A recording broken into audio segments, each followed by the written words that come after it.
स्वागत करते हैं हमारे और आपके इस प्यारे से परिवार विद्याकुल पे। और उम्मीद करता हूँ मेरी आवाज आप सभी लोगों तक पहुंच रहे होंगे। आप स्वस्थ होंगे, मस्त होंगे, पढ़ाई लिखाई में व्यस्त होंगे। बहुत बढ़िया, शानदार, जबरदस्त, जिंदाबाद। गुड इवनिंग बेटा सभी को, और सभी का स्वागत करते हैं इस प्यारे से प्लेटफॉर्म, आपके प्लेटफॉर्म विद्याकुल पे। और आज की इस क्लास को हम लोग बहुत ही बेहतरीन तरीके से पढ़ने वाले हैं भैया। सब लोग आ गए भैया? हाँ,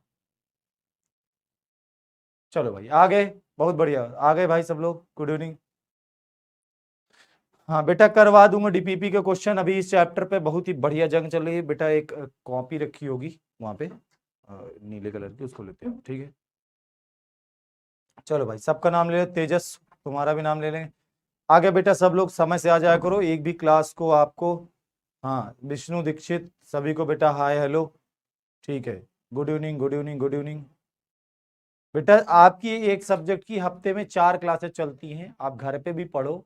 आपकी लर्निंग पे भी हमें ध्यान देना है। यही नहीं कि हम आपको रात दिन पढ़ाते रहें, पढ़ाते रहें, पढ़ाते रहें। केवल हमारे पढ़ाने से आपका कुछ नहीं होने वाला है, आपको भी पढ़ना पड़ता है ना बिटवा घर पे। चलिए, तो स्टार्ट करें आज की क्लास को बेटा। सब लोग आ गए, बहुत बढ़िया। तो हम लोग स्टार्ट करते हैं। और यहाँ से आज का जो लेक्चर है हमारा, आज बेटा पहले हम सबसे पहले पढ़ेंगे वैद्युत क्षेत्र में आवेशित कण की गति। और 2 पॉइंट हमें पढ़ना है। एक पॉइंट हमें यह पढ़ना है, एक समान वैद्युत क्षेत्र में वैद्युत द्विध्रुव पर लगने वाला बल युग्म आघूर्ण। ये 2 चीजों को आज हम लोग पढ़ेंगे, ठीक है?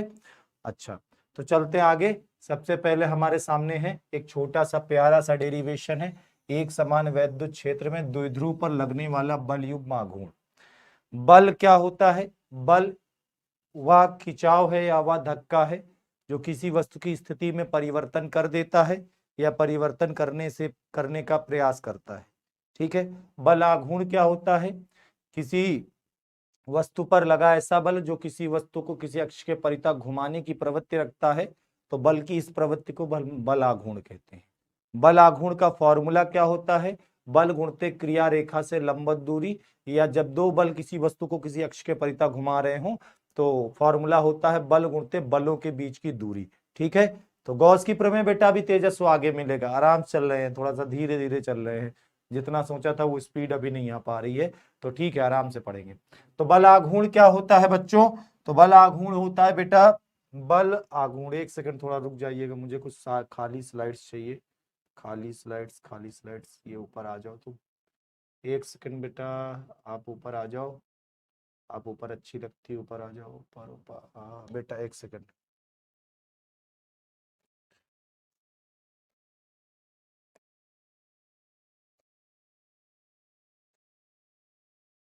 ठीक है, एक समान वैद्युत क्षेत्र में वैद्युत द्विध्रुव पर लगने वाला बल युग्म आघूर्ण समझना है। हम पहले बल आघूर्ण का एक फॉर्मूला आपको बताते हैं। बल आघूर्ण का फॉर्मूला होता है बेटा, 2 फॉर्मूले होते हैं। एक होता है बल गुणते क्रिया रेखा से लंबवत दूरी, क्रिया रेखा से लंबवत दूरी। एक फॉर्मूला तो बल आघूर्ण का ये होता है। दूसरा है बल आघूर्ण का फॉर्मूला होता है बल गुणते बलों के बीच की दूरी, बलों के बीच की दूरी। ये 2 फॉर्मूले होते हैं।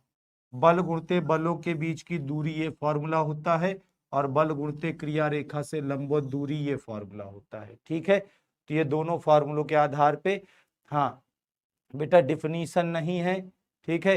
ये आपके क्या है, डेरिवेशन है। तो डेरिवेशन में क्या लिखवाऊं मैं? माना फलाना लिखना रहता, उतना खुद से लिख लिया करो। देखो यहाँ पे आ जाओ। माना बेटा एक समान वैद्युत क्षेत्र ई है। ये हम क्या बना रहे हैं? ये हमारे पास एक समान वैद्युत क्षेत्र ई है। क्या है बेटा? एक समान वैद्युत क्षेत्र ई है, जहां पर मान लो एक वैद्युत द्विध्रुव रखा है। ये क्या रखा हुआ है? एक वैद्युत द्विध्रुव। यहाँ पे प्लस क्यू चार्ज है और यहाँ पर माइनस क्यू चार्ज है, ठीक है भैया? एक पर प्लस क्यू चार्ज है, एक पे क्या है, माइनस क्यू चार्ज है। अच्छा, टोटल दूरी क्या होती है दोनों आवेशों के बीच की? 2l।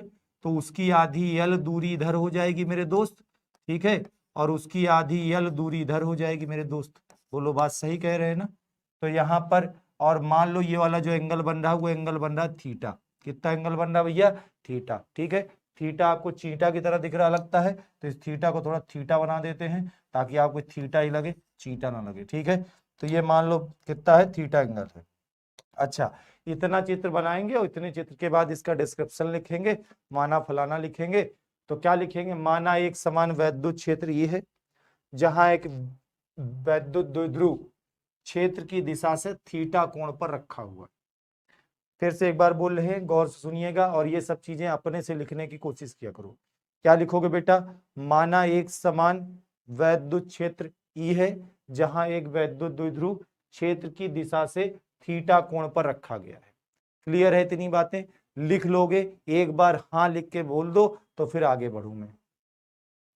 सर ऑफलाइन कोचिंग करना जरूरी है बेटा, जब आप यहाँ पढ़ रहे हो तो मुझे तो नहीं लगता कि ऑफलाइन कोचिंग करना जरूरी है, क्योंकि आपको डेली लाइव क्लास मिल रही है। लाइव क्लास कभी छूट जाती है तो उसके बाद आपको रिकॉर्डेड वीडियो मिल जाती है, उसके बाद आपको हैंड रिटन नोट्स मिल जा रही है, आपको यहाँ पे टेस्ट देने का मौका मिल जा रहा है। और अभी थोड़ा सा 2-4 चैप्टर पढ़ लोगे, आपके सब्जेक्टिव टेस्ट भी हम करवाएंगे। आप बस थोड़ा सा इतना सब हमारे द्वारा और आपके द्वारा ये जो प्रोग्राम रचा जा रहा है, इस प्रोग्राम के साथ साथ आप एक प्रोग्राम घर पे करें कि उसे आप थोड़ा सा घर से पढ़ें। और नहीं पढ़ोगे तो फिर क्या कहा जाए। अब तुम चाहते हो कि मैं स्कूल जाऊं, स्कूल के बाद मैं कोचिंग करूं, एक ऑफलाइन कोचिंग करूं, शाम के सर से ऑनलाइन पढ़ूं, तो तुम सब सर से पढ़ोगे, बाकी सर ही तुमको पढ़ाएंगे और सर से तुम पढ़ते रह जाओगे, खुद से कुछ पढ़ोगे नहीं, खुद से कुछ होने वाला नहीं है। उसके बिना कुछ नहीं होने वाला। जब तक घर पे बेटा आप सेल्फ स्टडी नहीं करोगे, हमारे द्वारा पढ़ाई गई चीजों को रिवाइज नहीं करोगे, तो एक तरफ से फिजिक्स पढ़ते जाओगे, एक तरफ से फिजिक्स को भूलते जाओगे। ठीक है, दो जगह कोचिंग करने की कोई आवश्यकता नहीं है। आप यहाँ पढ़ रहे हो, कोई दिक्कत नहीं है। आपको कोई भी समस्या होती है, किसी भी चीज में किसी प्रकार का कोई भी डाउट होता है, आप फोन कर लो, आप हमेशा कनेक्ट रहते हो यार, कोई दिक्कत थोड़े ना है ना। और हमारी तरफ आपको पता है, हमारी तरफ से अगर कोई भी डेंट आता है तो उसके लिए पूर्ण तरह से मैं जिम्मेदार हूँ, मैं पूरी तरीके से जिम्मेदार हूँ। ठीक है, मेरे साथ ऐसा ही होता है बेटा। फिजिक्स कुमार मित्तल, केमिस्ट्री विद्या मैथ एनसीईआरटी, चाहे जिससे पढ़ो, बुक तो आप तमाम ले लो, बुक चाहे जिससे पढ़ो। ठीक है, तो बेटा माना फलाना यहां तक लिख लोगे।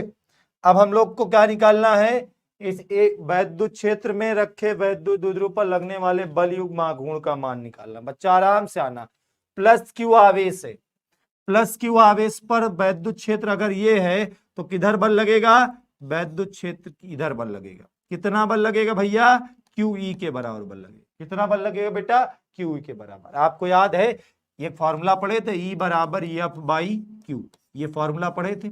इस फॉर्मूले से बेटा क्या पता चलता है, इस फॉर्मूले से वैद्युत क्षेत्र की तीव्रता पता चलती है। लेकिन अगर इस फॉर्मूले को थोड़ा सा और मॉडिफाई करें, एफ बराबर निकालने, तो एफ बराबर क्या आ जाएगा, क्यू ई आ जाएगा। ये फॉर्मूला क्या प्रदर्शित करता है, ये फॉर्मूला प्रदर्शित करता है कि वैद्युत क्षेत्र ई में रखे हुए आवेश के ऊपर लगने वाला बल। इसका फॉर्मूला है ये, वैद्युत क्षेत्र में, इसका फॉर्मूला है भैया ये फॉर्मूला है वैद्युत क्षेत्र में रखे आवेश के ऊपर बल, रखे आवेश के ऊपर बल। कोई पूछे वैद्युत क्षेत्र पर कितना, वैद्युत क्षेत्र के द्वारा आवेश पर कितना बल लगता है, तो आप बताओगे एफ बराबर क्यू ई के बराबर बल लगता है। एफ बराबर कितने बल लगता है, क्यू ई का। अच्छा, इस बल की डायरेक्शन भी होती है बेटा, जैसे ये वैद्युत क्षेत्र हमारा ई है, गौर से सुनिएगा, वैद्युत क्षेत्र हमारा ई है, तो यहाँ पर जब धनावेश को रखोगे तो जो वैद्युत क्षेत्र ई में धनावेश पर बल लगता है, वैद्युत क्षेत्र की ओर लगता है, अर्थात इधर लगेगा। कितना लगेगा भैया, एफ बराबर क्यू ई के बराबर लगेगा। अगर आप यहाँ पर ऋण आवेश रखोगे तो वैद्युत क्षेत्र की विपरीत दिशा में लगेगा। अर्थात मेरे कहने का मतलब बेटवा, अगर वैद्युत क्षेत्र ई इधर है तो जो बल लगेगा वो बल लगेगा वैद्युत क्षेत्र की विपरीत, अर्थात इधर लगेगा। कितना लगेगा भैया, एफ बराबर क्यू ई के बराबर लगेगा। बात समझ में आ रही है, किसी को कोई डाउट तो नहीं है, यहां तक क्लियर है कि नहीं बताओ। बदायूं से कौन है, बहुत बच्चे बदायूं के पढ़ चुके हैं बेटा, आप सभी मन लगा। क्लियर है यहाँ तक। सर स्कूल जाना जरूरी है, हाँ बेटा, अगर आपकी स्कूल में पढ़ाई अच्छी होती तो स्कूल जाओ। स्कूल में आप इतने बच्चों के साथ रहते हो, वो अच्छी चीज है, स्कूल जाना अच्छा है। लेकिन स्कूल जा रहे हो, फिर ऑफलाइन कोचिंग जा रहे हो, फिर ऑनलाइन कोचिंग कर रहे हो, तो फिर पढ़ कब रहे हो तुम, ये बता दो मुझे।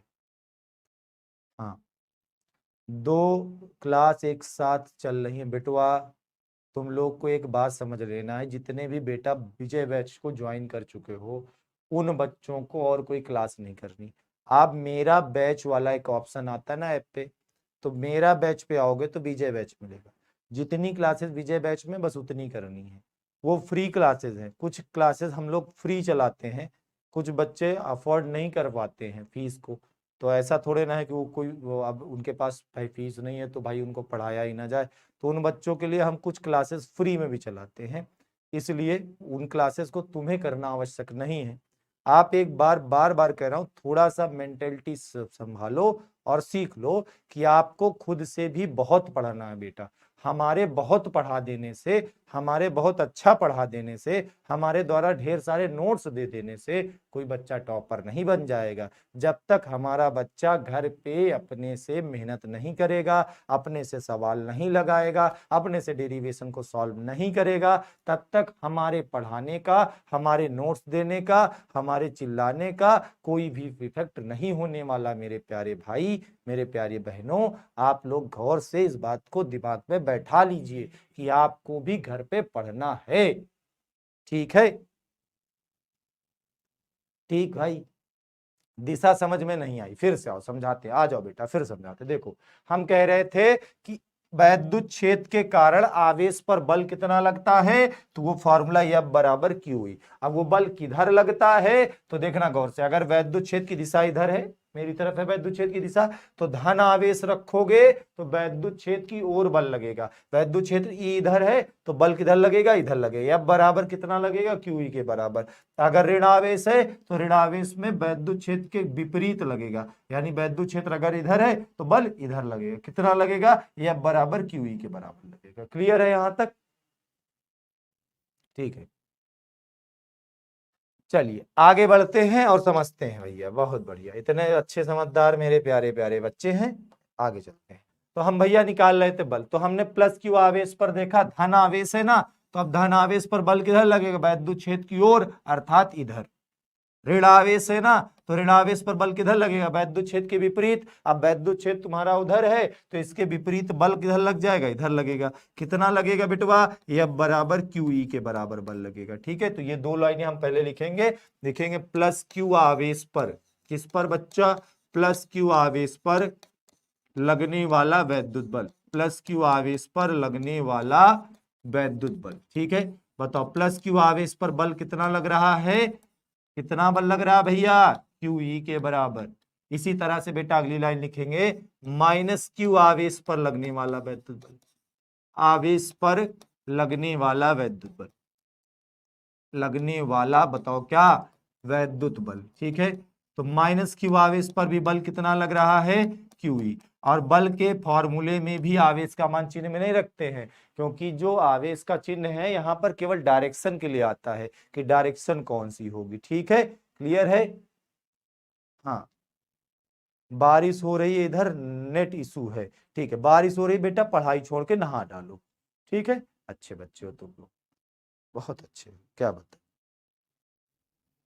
अब देखो, इन दोनों बलों को हमने एक शब्द यहां पे देखा, बल युग्म कहा गया। बल युग्म, युग्म शब्द का मतलब होता है बेटा जोड़ा। बार बार समझाया गया कई बार वैद्युत द्विध्रुव में, जोड़ा शब्द का मतलब होता है जब दो बराबर परंतु विपरीत हो, तो वो दोनों मिलकर क्या बनाते हैं, जोड़ा बनाते हैं। यहां पर आपने क्या देखा कि वैद्युत द्विध्रुव पर दो बराबर और विपरीत बल कार्य करते हैं, जो कि दोनों मिलकर के क्या बना लेंगे, बल युग्म बना लेंगे। ठीक है, तो लिखिएगा यहां पर, क्योंकि इसकी इस लाइन को यहां पर लिखेंगे, क्योंकि वैद्युत द्विध्रुव पर, वैद्युत द्विध्रुव पर दो बराबर परंतु विपरीत बल, दो बराबर परंतु, बराबर परंतु, परंतु, ठीक है, विपरीत बल कार्य करते हैं, विपरीत बल कार्य करते हैं, कार्य करते हैं, जो कि, जो कि बल युग्म का निर्माण करते हैं, जो कि बल युग्म का निर्माण करते। यहां तक समझ में आ रही बात की नहीं, बल युग्म कैसे आया। अब हमें इन बल युग्म का आघूर्ण चाहिए। हमें क्या चाहिए बेटा, बल युग्म का आघूर्ण चाहिए।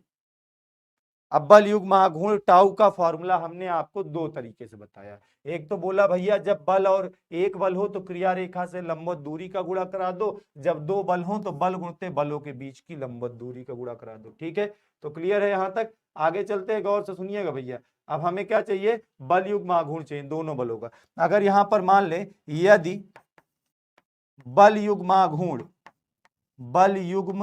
आघूर्ण, ज्यादातर आघूर्ण को हम लोग टाउ से लिखते हैं, 11th क्लास में पढ़े होंगे, टाउ हो। तो बच्चा एक बात बताओ, टाउ का फॉर्मूला हमारे पास क्या है? टाउ बराबर है बल गुणते बलों के बीच की लंबवत दूरी, बलों के बीच की दूरी या लंबवत दूरी, बलों के बीच दूरी, बल गुणते बलों के बीच की दूरी। क्लियर है यहां तक? अब एक बात समझिएगा, बलों के बीच की दूरी कैसे निकालेंगे, इसके लिए आ जाते हैं। बल का मान तो पता है QE लग रहा है, QE लग रहा है, दोनों पे बल बराबर हैं, विपरीत है, तो बल का मान हमने QE रख दिया। बलों के बीच की दूरी थोड़ा गौर से समझिएगा साहब, इसके लिए हम क्या करते, इस पॉइंट को हम मान लेते ए। कहां पे लिखूं ये समझ जाओगे, यहाँ पे ए लिखा है, ठीक है। इस पॉइंट को मान लेता हूं बेटा बी, और यहां देखो इस बल की क्रिया रेखा, इस बल की वर्किंग लाइन जो है वो ये है, और यहां पर जो बल लग रहा है इसकी वर्किंग लाइन ये है। ये करके दिखाओ बेटा, ये करके दिखाओ, यही लाइन है ना दोनों की। बोलो भाई समझ में आ रहा है ना? सर मेरा कमेंट क्यों नहीं पढ़ते हैं बेटा, मैं इतना पढ़ा लिखा नहीं हूं। हाँ, दोनों की क्रिया रेखा की ये, तो इस पॉइंट का नाम ये है, तो दोनों के बीच की जो लंबवत दूरी होगी वो यहां से यहां तक की ये दूरी हो जाएगी, ये दूरी, ये इसको सी आर, दूरी लंबवत दूरी क्या हो गई, ए सी के बराबर। चित्रानुसार ये पॉइंट ए है, ये सी है, तो दोनों के बीच की लंबवत दूरी क्या है, बलों के बीच की, ए सी। कितनी लंबवत दूरी है बताओ, ए सी के बराबर। बायो सेवर्ट का नियम में बहुत आगे है, गॉस की प्रमेय भी आगे है। ए सी ना, ठीक है, okay okay okay okay okay, A C, ठीक है। अब एसी का मान कैसे निकाला जाए मेरे भाई? ई एंगल अगर थीटा है तो ई एंगल भी बताओ थीटा होगा, बोलो कैसे? अरे दो पैरेलल लाइन है, तिर्यक रेखा काट रही है, तो ये थीटा तो ये थीटा होगा, बोलो हाँ सर, बोलो हाँ सर, हाँ सर, हाँ सर, हाँ सर, हाँ सर, हाँ सर, हाँ सर, हाँ सर, हाँ सर, हाँ जी, हाँ जी, हाँ जी, हाँ जी, बोलो थीटा होगा। अब बेटा आ जाओ इधर, आराम से समझना, मैथ का थोड़ा सा यूज करेंगे। ट्रायंगल ए बी सी दिख रहा है, त्रिभुज ए बी सी में अगर हम साइन थीटा का फॉर्मूला लगाएं तो क्या होता है, लंब बटे कर्ण, यही फॉर्मूला पढ़े हो साइन थीटा का। इस एंगल थीटा के लिए लंब में है AC, लंब में क्या है, AC है, और बटे कर्ण, कर्ण का मान कितना है भैया, यल इस साइड है, यल इस साइड है, तो पूरा कर्ण का मान हो जाएगा 2l। क्लियर है? कर्ण का मान कितना हो जाएगा बताओ, 2l। बहुत बढ़िया। तो यहां से अगर हम AC का मान निकालें, AC बराबर, तो इधर तिर्यक गुणा हो जाएगा, कितना आ जाएगा, 2l साइन थीटा। AC का मान 2l साइन थीटा। बताओ सभी सज्जनों को समझ में आया? देवियों सज्जनों बताओ समझ में आया?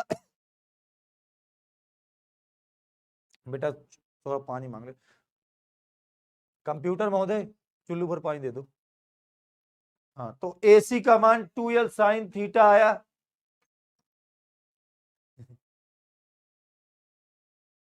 क्लियर है? मुकेश सर डियर हैं, थैंक यू।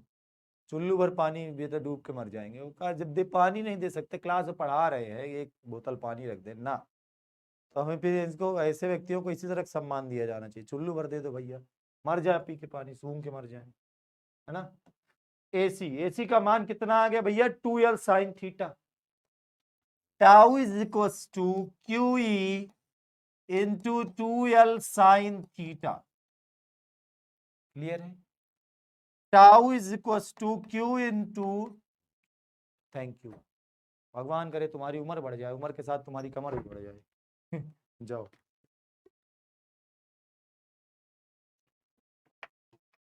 ठीक बेटा, आगे चले। हाँ बेटा, क्लियर है सबका। तो Q इंटू 2L को साथ में रख ले, क्योंकि इसे कुछ कहते हैं। Q इंटू 2L किसके बराबर होता है, बताओ बेटा, बताओ बताओ बताओ बताओ। P के बराबर। बहुत बढ़िया बहुत बढ़िया, शाबाश शाबाश। रिस्पॉन्स करते रहना इस साल, बस इसी तरह से। E बचा, और क्या बचा बेटा, साइन थीटा बचा। Q इंटू 2L को P कहते हैं, तो क्या आ गया बताओ, tau is equal to p sine theta. Tau is equal to p sine theta. यही फॉर्मूला होता है एक समान वैद्युत क्षेत्र में वैद्युत द्विध्रुव को घुमाने पर उत्पन्न बल युग्म आघूर्ण का। क्लियर है बेटा, बता दो एक बार सब लोग, ठीक है। क्लियर है, यहां तक कोई दिक्कत तो नहीं है। हाँ जी सर, हाँ जी हाँ जी सर। लैंग्वेज क्या बेटा, इसमें क्या लैंग्वेज लिखोगे भाई, ए भाई, इसमें क्या लैंग्वेज लिखोगे। आगे चले, आगे चले, आगे चले, आगे चले। तो हमने बल युग्म आघूर्ण निकाल लिया। अब बल युग्म आघूर्ण जो हमने निकाला, ये अधिकतम कब होगा, न्यूनतम कब होगा। अगली हेडिंग लगाओगे बेटा, अधिकतम बल युग्म आघूर्ण। क्या हेडिंग लगाओगे भैया, अधिकतम बल युग्म आघूर्ण। बेटा मन से पढ़ेंगे, देखो इस साल 100% पढ़ना है और मन से पढ़ना है। जिस दिन लगेगा कि कोर्स पीछे चल रहा है या हम स्लो पढ़ा रहे हैं, उस दिन मैं 4 के बजाय 6 क्लास पढ़ा लूंगा। लेकिन जितना पढ़ाएंगे एकदम सॉलिड पढ़ाएंगे, दिमाग में एकदम मतलब फिट फिट फिट फिट। ठीक है, बहुत बढ़िया, आनंद आ गया गुरु जी, आनंद, यही आनंद सबको चाहिए। हमारे पास फॉर्मूला है tau is equal to p sine theta. बोलो, यही फॉर्मूला भी हमने निकाला। हम बात कर रहे हैं कि अधिकतम कब होगा, हम बात कर रहे हैं कि ये अधिकतम कब होगा। ठीक है बेटा, अधिकतम ये तब होगा for maximum value when sine theta is maximum. अंग्रेजी बड़ी खतरनाक बोलते हो सर आप। जब इस साइन थीटा का मान मैक्सिमम होगा तो टाउ मैक्सिमम होगा। अब आपको शायद पता हो कि साइन थीटा की मैक्सिमम वैल्यू +1 होती है, पता है मेरे सज्जनों। साइन थीटा की मैक्सिमम वैल्यू +1 और मिनिमम वैल्यू क्या होती है, -1 ना। और ये तब होती है जब थीटा 90 हो। इसका मतलब कि जब एक समान वैद्युत क्षेत्र में क्षेत्र की दिशा के लंबवत वैद्युत द्विध्रुव को रखा जाएगा, तो उस पर लगने वाला बल युग्म आघूर्ण का मान अधिकतम होगा। क्लियर है बेटा, ठीक है। तो नीचे लिख दीजिएगा, आता है एक समान वैद्युत क्षेत्र में, एक समान वैद्युत क्षेत्र में क्षेत्र की दिशा के लंबवत, क्षेत्र की दिशा के लंबवत रखे वैद्युत द्विध्रुव पर, रखे विद्युत द्विध्रुव पर, द्विध्रुव पर लगने वाला बल युग्म आघूर्ण, लगने वाला क्या बिटवा, बल युग्म आघूर्ण अधिकतम होता है। कैसे होता है भैया, अधिकतम होता है। ठीक है, कब अधिकतम होगा, चित्र से समझो। कब अधिकतम होगा, जब क्षेत्र की दिशा के लंबवत रखा होगा, +Q चार्ज इधर -Q चार्ज इधर। इस पे फोर्स F बराबर QE इधर लगेगा, इस पर फोर्स F बराबर QE इधर लगेगा। एंगल थीटा कितना बन रहा हो, 90 डिग्री। तो मैक्सिमम टार्क यानी मैक्सिमम बल आघूर्ण का मान कितना हो जाएगा, इसको 1 रखने पर, tau is equal to p E के बराबर। Tau max is equal to p E के बराबर। किसके बराबर होगा बेटा, पीई के बराबर। क्लियर है, बताओ, कोई डाउट तो नहीं यहां तक बेटा। कैसे 1, सुनील भैया, बेटा साइन की और कॉस की मैक्सिमम वैल्यू 1 होती है और मिनिमम जो वैल्यू होती है वो -1 होती है। ठीक है, ठीक है। 226 स्टूडेंट लाइव हियर, बहुत बढ़िया, पढ़े रहो सब लोग मन लगा के। मन लगा के पढ़े रहो, कोई दिक्कत नहीं होगी, ठीक है। अब हम लोग बात करेंगे न्यूनतम बल युग्म आघूर्ण कब होगा। अब हम लोग बात करेंगे न्यूनतम बल युग्म आघूर्ण कब होगा। तो अगली हेडिंग लगाओगे बच्चों, न्यूनतम बल युग्म आघूर्ण। न्यूनतम बल युग्म आघूर्ण हमारे पास फॉर्मूला है tau is equal to p sine theta, और हम निकालने जा रहे हैं मिनिमम वैल्यू। अब साइन थीटा की मिनिमम वैल्यू हम बोल रहे थे -1 होगी, पर बल है या बल आघूर्ण है, वो ऋणात्मक नहीं हो सकता, कम से कम 0 हो सकता है, माइनस में नहीं हो सकता। राजेश बेटा कहे तक गुस्सा दिखा रहा हूं, राजेश हमारा ऐसे इमोजी भेज रहा है गुस्से वाली, सर सर कहे भैया राजेश, राजेश भाई रहो, राजेश भाई, राजेश भाई प्लीज कंट्रोल राजेश। चलो, तो मिनिमम वैल्यू हमने कहा -1 होती है, ठीक है। लेकिन एक समस्या है, बल या बल आघूर्ण का मान कभी माइनस में हो नहीं सकता है, माइनस में हो नहीं सकता भाई, मिनिमम वैल्यू 0 हो सकती है उससे। अब हम किसी से बोले -5 न्यूटन का बल, ये क्या है, 0 न्यूटन बल, बल ही नहीं है, -5 न्यूटन नहीं समझ। कुछ चीजें कॉमन सेंस पे चलती हैं, वो चाहे साइंस हो, चाहे डेली लाइफ हो, चाहे जो हो, हर चीज में कुछ कॉमन सेंस। भगवान ने इतना बड़ा आपको 1400 ग्राम का मस्तिष्क दिया है, कभी कभी उसका भी इस्तेमाल कर लेना चाहिए। बता नहीं रहे हैं सर। बेटा मनीष बताओ क्या दिक्कत है, जोड़ देना यार। अच्छा मैं तुम लोग के अब कमेंट पढ़ लूं खुद दे। सर एक लड़के ने पूछा 0 का मतलब क्या होता है। 0 का मतलब 0 होता है बेटा, लड़के से कह देना 0 का मतलब 0 होता है, लड़का ज्यादा परेशान ना हो। अब कोई लड़का पूछे 1 का मतलब क्या होता है, तो बेटा इस तरह के प्रश्नों में जिंदगी उलझाओगे ना, बहुत परेशान हो जाओगे। हाँ आज मुझे नहीं समझ आया, लेट आई हूँ। बेटा लेट के मत आया करो नेहा, खड़े खड़े चल के आया करो। सर जी बायोलॉजी की पीडीएफ ओपन क्यों नहीं हो रही है।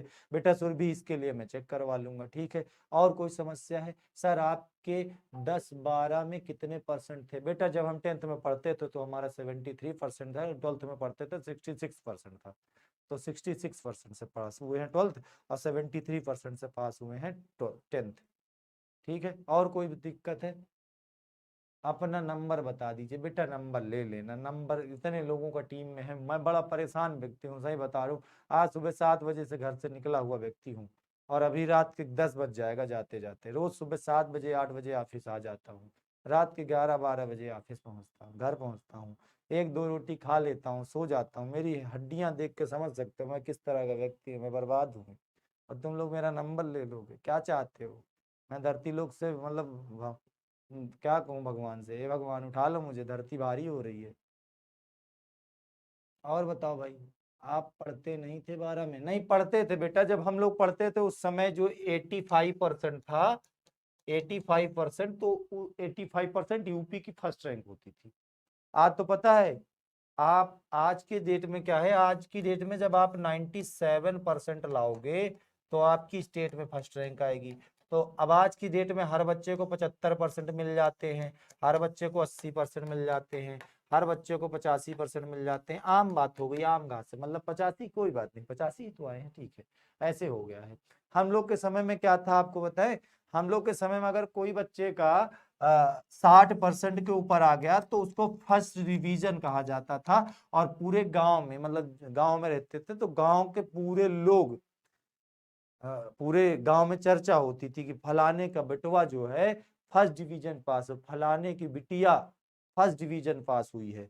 तो ऐसा सीन था हम लोग के समय में। आज बताओ तुम लोग 85% ला लो तो तुम पूरा गांव में कभी चर्चा होती है कि फलाने की बिटिया का 85% आया है। लोग इस तरह से नहीं बोलते हैं, लोग बोलते हैं अच्छा 85% है, ठीक है कोई बात नहीं, 85 ही तो आया है, आम घास हो गए। तो हम लोग के समय में जो था उसके हिसाब से हमारा सही आया था, पढ़ने में सही थे, मैथ्स और फिजिक्स से अच्छा लगाव था, हिंदी इंग्लिश पे ध्यान नहीं देते थे। तो ये हमारी कमियां थी, उस समय हमें कोई समझाने वाला नहीं था कि हिंदी इंग्लिश भी पढ़ लो तुम्हारा भविष्य कल्याण हो जाएगा। लेकिन जब जीवन में यही लिखा था कि आप लोगों के बीच में रहना है, आप लोगों को पढ़ाना है, तो हमें आज लगता है कि मैथ फिजिक्स ही पढ़े तो अच्छे आदमी बन गए, ठीक है। कोई बात नहीं, जीवन में खुश रहना बेटा सबसे जरूरी है, ठीक है, सबसे जरूरी खुश रहना है। आप चाहे जहां भी रहो खुश रहो, आप चाहे 40% पा जाओ तब भी खुश रहो, आपके 90% आ जाए तो भी खुश रहो, खुश नहीं रहोगे तो क्या करोगे? अब मैं आज रो, मेरा आए 66%, आए मेरा 66%, मैं इतना कमजोर था पढ़ने में, ऐसे रोने से क्या होगा? चलो सर, अगर 0 का मतलब कुछ नहीं तो 100 का मतलब 1 है। मेरे भाई, अरे रिजवान बेटा क्या लिखो, कह रहा 0 का अगर कोई मतलब नहीं है तो 100 का मतलब 1 हो, मतलब 0 का क्या मतलब? 0 मतलब कुछ नहीं यार। हाँ, ये क्या चल रहा है? चलो आगे चलते बेटा, कुंदन ठीक है, स्टार्ट करते हैं। बच्चे हैं, इनके कमेंट ना देखो तो गुस्सा, इनके कमेंट देखने लगो तो गुस्सा, तो करूं तो मैं करूं क्या, खाऊं तो मैं खाऊं क्या? तो साइन थीटा की मिनिमम वैल्यू बल के लिए, बलागुण के लिए 0 हो सकती, माइनस नहीं हो सकती, क्योंकि बल या बलागुण का मान माइनस में नहीं हो सकता है, ठीक है। चलो आराम समझना, तो ये वैल्यू 0 कब होती है? जब साइन का मान 0 हो, even theta equals to 0, theta 0 है, इसका तात्पर्य यह है बेटा कि अगर क्षेत्र में वैद्युत द्विध्रुव रखा है तो क्षेत्र की दिशा में रखा हो, अर्थात ऐसे प्लस क्यू चार्ज यहां हो, माइनस क्यू चार्ज यहां हो। अब बताओ थीटा कितना बन रहा है? सॉरी, इस समय थीटा कितना बन रहा है? 0 ही तो बन रहा है भाई। जब ऐसे के बजाय ऐसे करोगे तो 10 बनेगा, 20 बनेगा, ऐसे कर दोगे 90 बन जाएगा, है ना? तो घुमाने से थीटा चेंज होगा, ऐसे रखा है तो मतलब थीटा 0 है। क्लियर है ना यहाँ तक? तो थीटा 0 है, प्लस क्यू वाले चार्ज पर इधर बल लगेगा, कितना लगेगा? बराबर क्यू ई के बराबर। माइनस क्यू वाले चार्ज पर इधर बल लगेगा, कितना लगेगा? बराबर क्यू ई के बराबर, ठीक है भैया। तो इस प्रकार से हमें क्या समझ में आता है कि अगर वैद्युत क्षेत्र की दिशा के समांतर वैद्युत द्विध्रुव को रखा गया है तो उस पर लगने वाले बल युग्माघूर्ण का मान 0 होगा, यानी न्यूनतम होगा, ठीक है, ठीक है। तो क्या लिखो? अतः वैद्युत द्विध्रुव, अतः वैद्युत क्षेत्र में, नीचे लिख देना, अतः वैद्युत क्षेत्र में क्षेत्र की दिशा के समांतर, क्षेत्र की दिशा में या क्षेत्र की दिशा के समांतर, के समांतर रखे वैद्युत द्विध्रुव पर, रखे वैद्युत द्विध्रुव पर, द्विध्रुव पर कोई बल आघूर्ण कार्य नहीं करता, कोई बल आघूर्ण, आघूर्ण कार्य नहीं करता, कार्य नहीं करता, या कहने वाले कह सकते हैं बल आघूर्ण का मान 0 होता है। और वो कितना होता है मिनिमम बल आघूर्ण? What is the tau minimum? It is equals to 0। What is the tau maximum? Equals to p. What is the tau minimum? Equals to 0। Clear? ठीक है, आगे बढ़ा जाए भैया। ठीक है, ठीक है भाई, ठीक ठीक ठीक।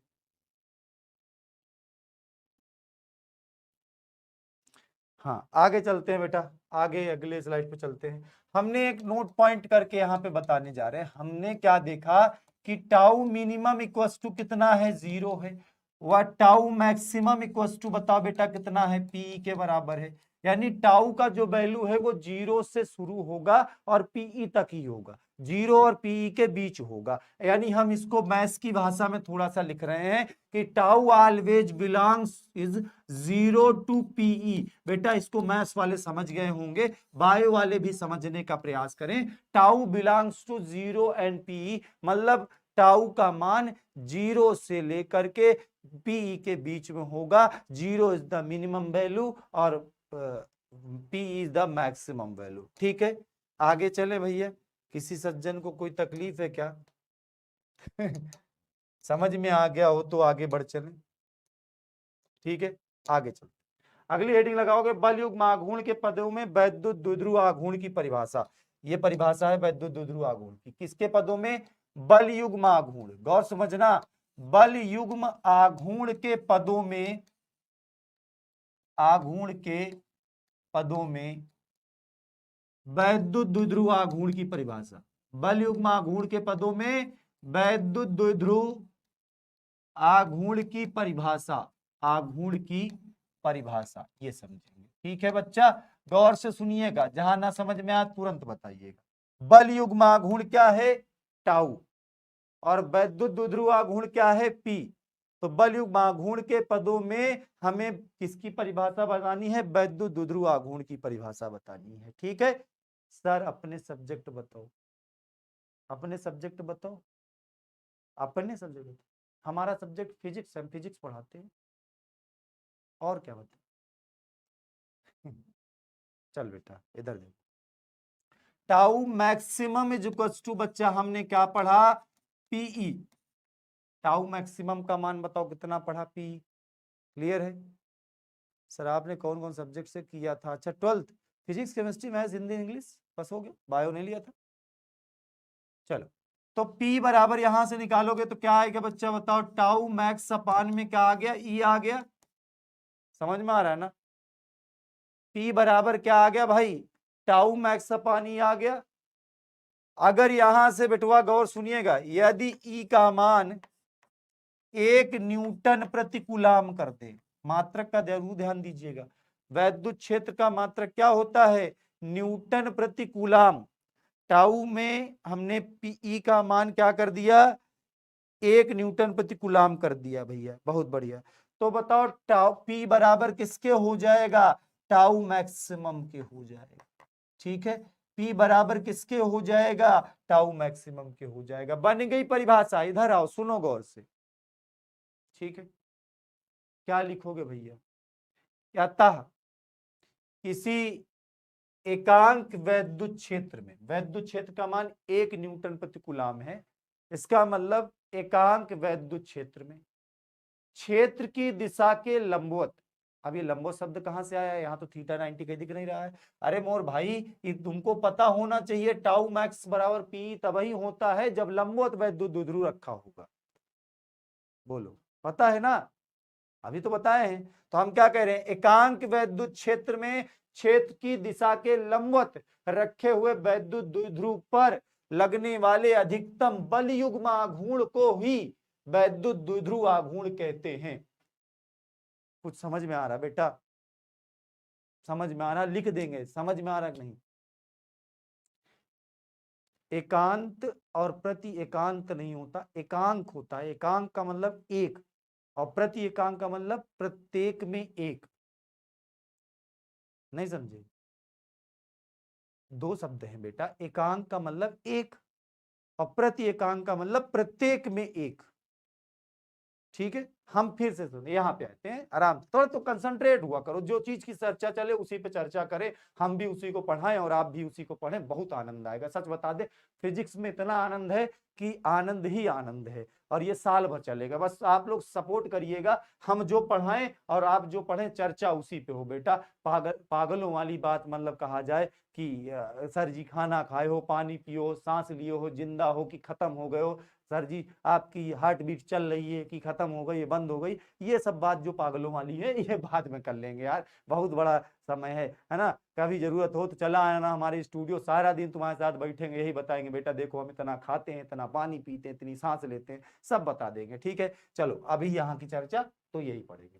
क्या पढ़ेंगे बेटा, एकांक वैद्युत क्षेत्र में क्षेत्र की दिशा के लंबवत रखे हुए बल युग्म रखे हुए वैद्युत द्विध्रुव पर लगने वाले बल युग्माघूर्ण को क्या कहते हैं, क्या कहते हैं, वैद्युत द्विध्रुव आघूर्ण कहते हैं। ये क्या है, ये है बिटवा बल युग्माघूर्ण, ये क्या है, ये है भैया बल युग्माघूर्ण। क्या है बच्चा बोलो, ये है बल युग्माघूर्ण। ये क्या है, ये है वैद्युत द्विध्रुव आघूर्ण। ये क्या है बोलो भैया, ये है वैद्युत द्विध्रुव आघूर्ण। समझ में बात आ गई कि नहीं, क्लियर है ना। तो चलो लिखते हैं, इधर आ जाते हैं। ठीक है, इधर आते लिखे हैं, अतः एकांक वैद्युत क्षेत्र में, एकांक वैद्युत क्षेत्र में, वैद्युत क्षेत्र में क्षेत्र की दिशा के लंबवत, क्षेत्र की दिशा के लंबवत, के लंबवत रखे वैद्युत द्विध्रुव पर, रखे वैद्युत द्विध्रुव पर लगने वाले, पर लगने वाले बल युग्मा घूर्ण को, बल युग्मा घूर्ण को, आघूर्ण को क्या कहते हैं? बल युग्मा घूर्ण को क्या कहते हैं भैया? विद्युत द्विध्रुव आघूर्ण कहते हैं। आघूर्ण को विद्युत द्विध्रुव आघूर्ण कहते हैं। विद्युत द्विध्रुव आघूर्ण कहते हैं। बताओ किसी बालक को कोई समस्या? कोई बालक या बालिका? सबके समझ में आया? सबके समझ में आया? बोलो भैया एक बार। हाँ, डीपीपी सॉल्व करा देंगे, सब सॉल्व करा देंगे, कोई दिक्कत नहीं। यस सर, यस सर, ठीक ठीक बेटा। और जहाँ कम समझ में आया करे, कभी कभी मैं, मुझे पता है मैं कुछ क्या नाम है, बच्चों का कमेंट स्किप हो जाता है मेरे आग। भाई मेरी भी एक आंख है, भगवान ने जैसे तुमको भी दिए, तो उसी तरह मेरे पास थोड़ा सा अगर मान लो कभी कमेंट स्किप हो जाए तो वीडियो बाद में रहती है बेटा, देख लिया करो, ठीक है, कोई दिक्कत नहीं होगी। ठीक है, आगे चलते हैं। आगे अगली एक हेडिंग नोट पॉइंट में लिखिएगा, नोट पॉइंट में लिखिएगा, नोट पॉइंट। टाउ बराबर हमारे पास फॉर्मूला क्या है? P E sine theta. इसमें आपको पता है ये सदिश राशि है, वैद्युत द्विध्रुव आघूर्ण भी सदिश राशि है, ई भी सदिश राशि है, सब सदिश है। तो इनका वेक्टर फॉर्म अगर लिखें तो क्या बनेगा? अगर इनका वेक्टर फॉर्म लिखें तो क्या बनेगा? मेरे लाल बाल गोपाल, तुमने 11th क्लास में पढ़ा था ए क्रॉस बी बराबर ए बी साइन थीटा, पढ़ा था ना? ए क्रॉस बी बराबर ए बी साइन थीटा पढ़ा था ना? तो ये ए बी साइन थीटा है, तो ये किसका फॉर्मूला होगा? ये होगा पी क्रॉस ई का। अच्छा, इसी तरह से बनाओ, अगर ए क्रॉस बी बराबर ए बी साइन थीटा, तो यार पी क्रॉस ई का क्या बनेगा? P sine theta. तो कुल मिला के अगर वेक्टर फॉर्म में लिखोगे तो vector tau is equal to vector p cross vector E, vector tau is equal to vector p cross vector E. बता दीजिए, कोई नहीं बताया। 2/2 बराबर 1, लेकिन 0/0 बराबर 0, 0/0 बराबर 1 कैसे होता है? वाह रे बेटा, ठीक है बेटा, नफीसा हमें ही बताएंगे अब तुम्हें, ठीक है। अब देख लो बेटा, आज की क्लास का समय भी हो गया, अब 2 मिनट बचे हैं, और मेरे कितने टॉपिक छूट गए। मैं सोच के आता हूँ कि आज इतना पढ़ा दूंगा, देख लो पहले स्लाइड पे स्लाइड देख लो, बनी थी ना सब, अब ये सब छूट गए, ठीक है। अब ये समस्या चल रही है, इसीलिए थोड़ा तुम्हारी क्लास भी इधर उधर हो रही है इस समय, जो लेक्चर लिखे हैं उसमें के हिसाब से कुछ और पढ़ाया जा रहा है। परेशान मत होना, इस सब करेक्शन में कल बैठ के करवा दूंगा, हो सकेगा तो, ठीक है। हम लोगों को बार बार हम सबसे कह रहे हैं, पहला चैप्टर है, धैर्य बनाए रखें, घबराए नहीं, आपको एकदम घबराना नहीं है। बहुत सही समय पे आओ बेटा, अभी मार्च चल रहा है, अभी तुम्हारा अप्रैल भी नहीं है। अप्रैल से तो गवर्नमेंट कहती है कि सेशन स्टार्ट हुआ है, बीच में गवर्नमेंट कहती है कि जून मई जून में विंटर समर, क्या विंटर समर जो भी होता हो, गर्मी की छुट्टियां होती हैं, ठीक है। तो हम तो छुट्टी अब देंगे नहीं तुम लोगों को, अब आज से लेकर के, अभी से लेकर के एग्जाम तक लगातार पढ़ाएंगे। हम बार बार कहते हैं, हम सारे टीचर जितने भी हमारी टीम में सदस्य हैं, उन सभी सदस्यों को हम बार बार कहते हैं कि आप बच्चे को समझा समझा के पढ़ाओ, भले स्लो लग रहा है, ठीक है। कोई दिक्कत होगी क्लासेस बढ़ा देंगे, क्लास की टाइमिंग बढ़ा देंगे, लेकिन आपका समझना जरूरी है। घर पे सारे बच्चे जाके डेरिवेशन करें, सारी कंडीशंस को दिमाग पे बैठाएं, फिजिक्स को रटे नहीं, फिजिक्स को कॉन्सेप्ट को समझें और खुद से समझें, ठीक है बेटा। अगर कोई दिक्कत हो तो बताना। चलें, आज के लिए इतना ही रखते हैं, ठीक है बेटा। अपना ख्याल रखना, पढ़ाई लिखाई करते रहना, और कोई दिक्कत हो तो बताना। आज के लिए इतना ही, अपना ख्याल रखो, पढ़ाई लिखाई करते रहो।